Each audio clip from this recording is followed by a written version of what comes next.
नमस्कार भाइ बहिनीहरू। आज हामी कक्षा 10 अन्तर्गत क्लास 10 अन्तर्गतको विज्ञान विषयको च्याप्टर नम्बर 3 इनर्जी च्याप्टर पढ्दै गइरहेका छौँ।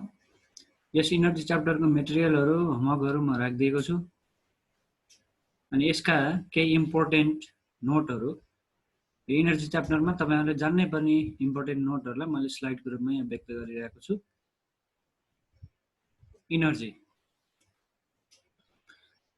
इनर्जी भनेको कुनै पनि काम गर्न सक्ने क्षमता हो। क्यापासिटी अफ डुइङ वर्क, काम गर्न सक्ने जुन क्यापासिटी छ त्यसलाई इनर्जी भनिन्छ। इनर्जी सोर्सेसहरू भनेको छ यहाँ दोस्रो नम्बरमा। सोर्सेस भनेको यस्तो सब्स्ट्यान्सेसहरू छन् जहाँबाट हामीले इनर्जीहरू प्राप्त गर्न सक्छौँ। इनर्जी प्राप्त गर्न सक्ने जुन चाहिँ अब्जेक्टहरू छन्, सब्स्ट्यान्सेसहरू छन्, ती सबै चिजहरू सोर्सेस अफ इनर्जी भित्र पर्छन्। अब यसलाई चाहिँ नि युजको आधारमा, हामीले डेली युज गर्नेको आधारमा यिनीहरूलाई दुई भागमा बाँडिएको छ, प्राइमरी सोर्सेस र सेकेन्डरी सोर्सेस। त्यसै गरेर रिप्लेसिङ पिरियडको आधारमा दुई प्रकारले बाँडिएको छ। हो, अन द बेसिस अफ भन्ने कुरा जान्नुपर्छ है। यहाँ तपाईहरुले यो चाहिँ on the basis of from the युजमा दुई प्रकारको छ, प्राइमरी सोर्स र सेकेन्डरी सोर्स। त्यसै गरेर फेरि यो on the basis of replacing period भन्नेमा दुई प्रकारको छ, रिन्युएबल र नन रिन्युएबल सोर्स भनेको छ। अब यसैलाई छोटो रूपमा व्याख्या गरौँ। रिन्युएबल सोर्स अफ इनर्जी भनेको कस्तो इनर्जी सोर्सेस हो त भन्दाखेरि त्यस्ता इनर्जी सोर्स हुन् जुन हामीले एकचोटि प्रयोग गरिसकेपछि फेरि त्यसलाई युज गरेर प्रयोग गर्न सकिन्छ। जस्तो त्यसलाई फेरि प्रयोग गर्न सकिन्छ, जस्तै सोलर प्यानलबाट निस्किने solar energy, tidal energy, hydro electric energy, यस्ता इनर्जीहरू, वाइन्ड इनर्जी, यस्ता इनर्जीहरू हाम्रो के हो त भन्दा रिन्युएबल सोर्स अफ इनर्जी। यिनीहरूलाई एकचोटि प्रयोग गरिसकेपछि फेरि प्रयोग गर्न सकिन्छ। Non renewable source of energy भनेको एकचोटि प्रयोग गरिसकेपछि फेरि प्रयोग गर्न नसकिने, जस्तै पेट्रोलियम प्रोडक्टहरू, डिजल, पेट्रोल, केरोसिनहरू, यिनीहरू पेट्रोलियम प्रोडक्ट हुन्। एलपिजी सिलिन्डर हामीले भर्छौँ नि खाना पकाउँदा सिलिन्डर, त्यो सिलिन्डर पनि non renewable source of energy हो। त्यसमा चाहिँ हामीले एकचोटि युज गरिसकेपछि सिलिन्डर खाली हुन्छ, फेरि अर्को सिलिन्डर भरेर ल्याउनु पर्छ। त्यसैलाई युज गर्न सकेको भए त फेरि भरिरहनु आवश्यक पनि थिएन। त्यही कारणले यस्ता नन रिन्युएबल सोर्स इनर्जी हो है।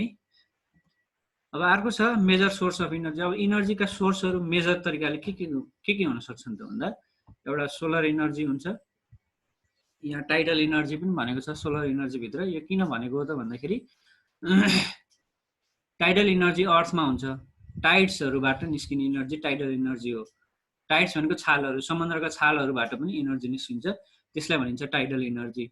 यो छालहरू कसरी निस्किन्छ त भन्दा यो सन र मुनमा भएको त्यो जुन ग्रेभिटेसनल फोर्स अफ एट्र्याक्सन छ, त्यही एट्र्याक्सनको कारणले, सन र मुनमा भएको ग्रेभिटेसनल फोर्स अफ एट्र्याक्सनको कारणले अर्थमा छालहरू आउँछ, टाइड्सहरू निस्किन्छ।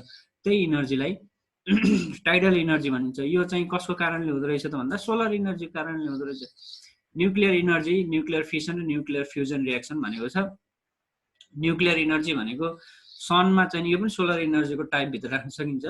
सनमा चाहिँ नि न्युक्लियर इनर्जी र न्युक्लियर इनर्जीभित्र चाहिँ न्युक्लियर फिजन र न्युक्लियर दुईटै यहाँ फिसन भएछ, फ्युजन हो। अनि न्युक्लियर फ्युजन रिएक्सन र न्युक्लियर फिसन रिएक्सन हो। अब यो न्युक्लियर फ्युजन भनेको चाहिँ के हो त भन्दा फ्युजन भनेको जोडिने हो। जस्तो दुईटा न्युक्लियसहरू जोडिन्छ, जस्तो हाइड्रोजन एक आपसमा जोडियो भने हाइड्रोजनको मोनो एटम एउटा एटम मात्रै जोडियो भने दुईटा एटम बन्छ। भनेको साना एटमहरू जोडेर ठुला एटम बन्यो भने, साना न्युक्लियसहरू जोडेर ठुला न्युक्लियस बन्यो भने त्यसलाई भनिन्छ न्युक्लियर फ्युजन है।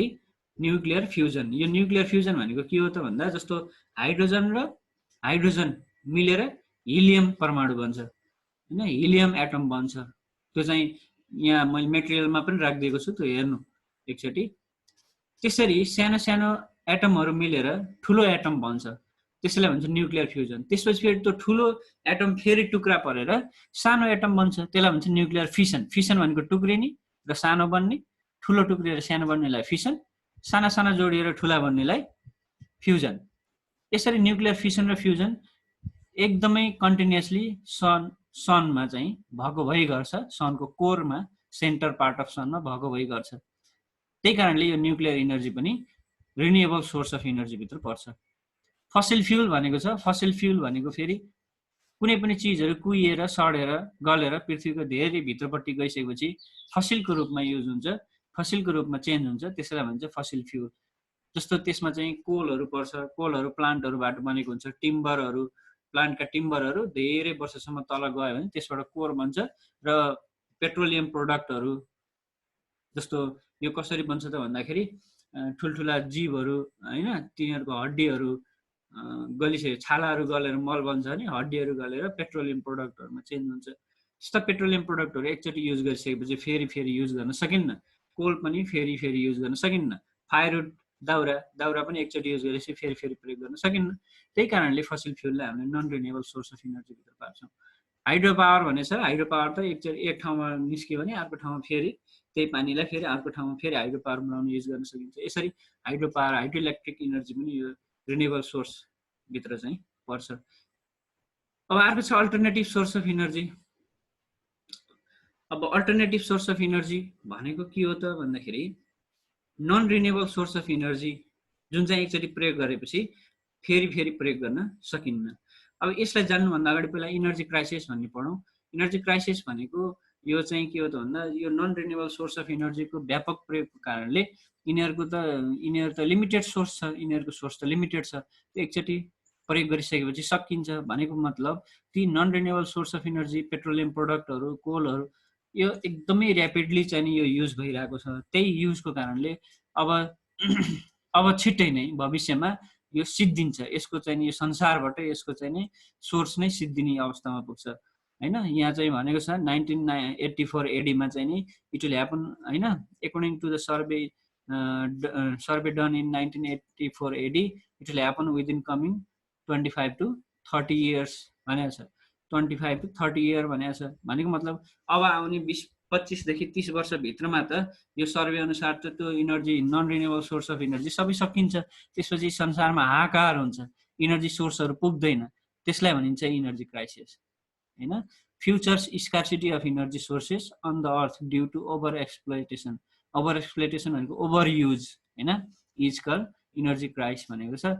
यो इनर्जी क्राइसिस हुन नदिनको लागि यो के अरे यो लिमिटेड सोर्स अफ इनर्जीलाई मिनिमाइज गर्दै यसलाई कसरी चाहिँ नि हामीले बचाउने त भन्दा अर्को कसरी बचाउने भन्ने कन्सेप्ट आएको हो। त्यही कन्सेप्टलाई अल्टरनेटिभ सोर्स अफ इनर्जी भनिन्छ। यो अल्टरनेटिभ सोर्स अफ इनर्जी भनेको त्यही नन रिन्युएबल सोर्स अफ इनर्जीको ठाउँमा यसलाई प्रयोग गरियो भने हैन, यस्ता सोर्सहरू प्रयोग गर्न सकिन्छ है, अल्टरनेटको ठाउँमा प्रयोग गर्न सकिन्छ है, तिनीहरूको ठाउँमा यिनीहरू प्रयोग गर्न पनि सकिन्छ है भनेर ल्याइएको कन्सेप्ट हो। Biofuel, nuclear energy, tidal energy, wind energy, geothermal energy यिनी सबै रिन्युएबल सोर्स अन्तर्गत पर्छन्। त्यही कारणले यस्ता इनर्जीहरू प्रयोग गर्नुपर्छ। अर्को छ कज अफ इनर्जी क्राइसिस भनेको छ। अब इनर्जी क्राइसिस त्यस्तो खतरनाक चिज हो त्यो इनर्जी क्राइसिस भनेको 25-30 वर्षभित्रै आउँदैछ। त्यसैले अब के हो त यसको कारण के हो त भन्दा over use of non renewable source of energy अहिले भनिसक्यौँ।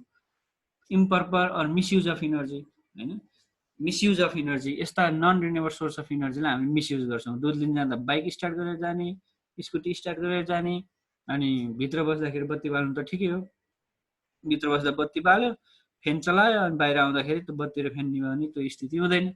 यसरी हामीले मिसयुज गरिरहेको हुन्छौँ हैन। चार्जरमा त्यो चाहिँ जोडेछौँ अनि मोबाइल थुच्छौँ, चार्जर त्यतिकै राखिदिन्छौँ, त्यहाँ चाहिँ इलेक्ट्रिसिटी कन्जम्सन भइरहेको हुन्छ। यसरी चाहिँ नि यो मिसयुज अफ इनर्जी भनेको छ नि, यस्ता अनलिमिटेड सोर्स अफ के अरे लिमिटेड सोर्स अफ इनर्जीको मिसयुज गर्नु भएन हैन। अनि हाई डिमान्ड